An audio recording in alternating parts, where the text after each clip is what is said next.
পূর্ব বর্ধমানের মঙ্গলকোটে আত্মা প্রকল্পের উদ্যোগে এলাকার কৃষক ও মহিলাদের স্বনির্ভর করার লক্ষ্যে বিশেষভাবে জনজাগরণের পদক্ষেপ গ্রহণ করা হয়েছে।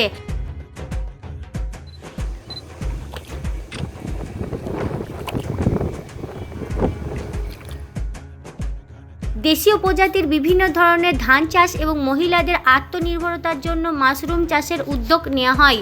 কেরালা সুন্দরী, রাধা তিলক, কালীখাসা, মল্লিফুল, গোবিন্দভোগ, চমৎকার, দুধেশ্বর, দাদখানি, বাসফুল সহ বিভিন্ন প্রজাতির দেশীয় ধান চাষে কৃষকদের আগ্রহী করার লক্ষ্যে আত্মা প্রকল্প এক বিশেষ নজর কাড়ে।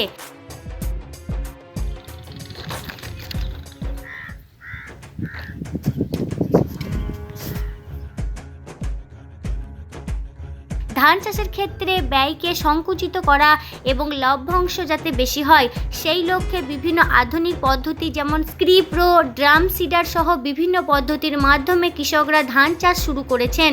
চাষের শুরু থেকে কৃষকদের পাশে দাঁড়াতে ব্লকের কৃষি আধিকারিক সহ অন্যান্য কর্মকর্তাদের বিশেষ উদ্যোগ চোখে পড়ে।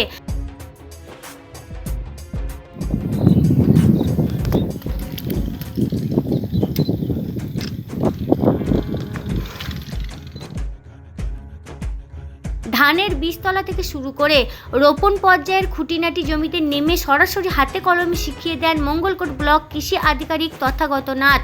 সঙ্গে ছিলেন ব্লক সহকারী প্রযুক্তি ব্যবস্থাপক তন্ময় চক্রবর্তী, প্রদীপ্ত কুমার হাজরা, সুমন রায় চৌধুরী সহ প্রমুখ। গ্রামের প্রান্তিক কৃষকরা যাতে চাষের ক্ষেত্রে লভ্যাংশের মুখ দেখতে পায় সে বিষয়ে মঙ্গলকোট ব্লক কৃষি দপ্তর এবং আত্মা প্রকল্প বিভিন্ন উদ্যোগ নেওয়ার পাশাপাশি মঙ্গলকোট পঞ্চায়েত সমিতির ভূমিকা অতুলনীয়। মঙ্গলকোট পঞ্চায়েত সমিতির সভাপতি শান্তনা গোস্বামী ও পঞ্চায়েত সমিতির কৃষি কর্মাধ্যক্ষ ইব্রাহিম খানের পূর্ণ সহযোগিতায় এলাকার মহিলাদের স্বনির্ভর করতেও আত্মা প্রকল্প বিশেষ পদক্ষেপ গ্রহণ করে চলেছে।